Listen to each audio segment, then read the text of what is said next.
This is AJ with Gun Spread Option Football.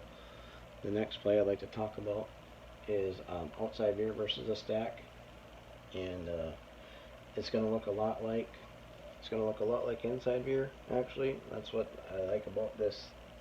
You know, when you do have this defense, it's identical.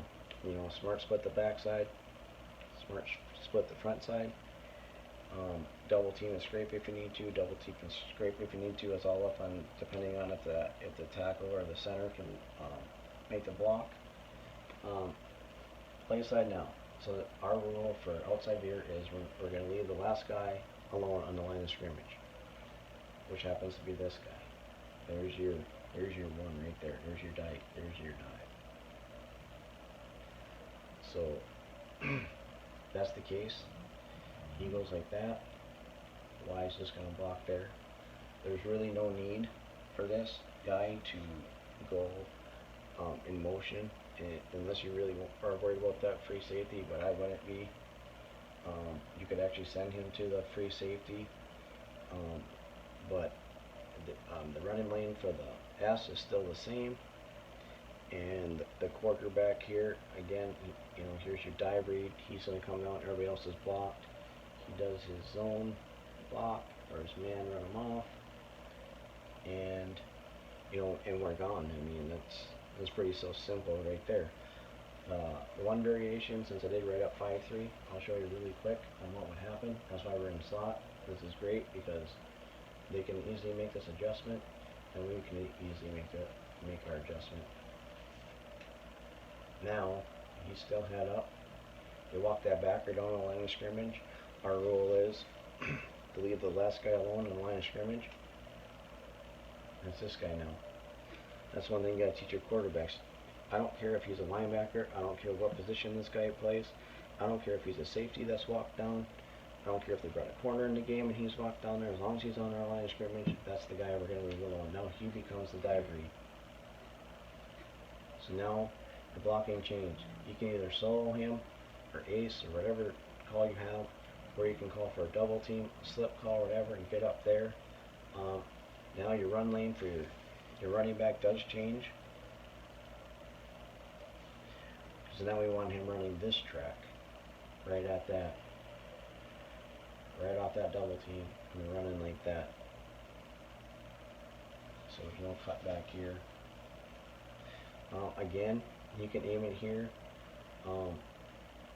and he still has this ability because this is a great easy double team here. And depending on what these guys do with how aggressive they are, where the block ends up being, he can cut it back. We do allow him to cut that back off that tackle's block. You know, if that tackle's, you know, if they're not getting this double team here, or this backer this shows, and he's just whatever, the running back, if he's got good vision, he can easily just make that cut right to the backside and get very good. You know, get our 4 yards up. That's what that's our goal. So again, quarterbacks just have to look down the line and see who's on that line of scrimmage. You know, if he's out here still, as long as he's, you know, within, you know, 1 to 2 yards of that line of scrimmage, we're counting him as being a guy that we're not going to block. And then this becomes our outside veer for this. So I'm not going to draw up speed option for this because the only thing, again, that changes on that is your S would just, instead of running at him, you know, run away from him in his pitch. Quarterback, same thing. Now instead of him being your dive key, he becomes the pitch key. And that's one thing great about that variation. Nothing changes here for them. If he was off, you know, he would still leave him and just go right up to there, or you know, then you'd leave him.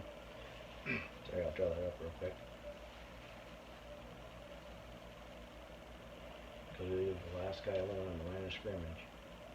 If he's not on that line of scrimmage, then here's your pitch. If he's not on the line, you release inside. The Y, the outside release there, get him. Now again, there's just your pitch key. There's your speed option play, and now he's the last guy on the line of scrimmage. So you just got to figure out between this guy and that guy, who's on the line of scrimmage. That's why you base your blocking off of. So if there's any, and then, these blocks here aren't so crucial. I would just, step here. I would have them just run right up there like that. And, these guys really, old school, you could just, run at the free safety backside, because these guys ain't never going to make a play on speed option to the outside like that. So, so I won't draw up anything else. I'll just leave it at that. If you guys have any questions or comments or want to see anything else drawn up, just let me know. Thank you for liking and subscribing to my Facebook and to my YouTube channel. Thank you.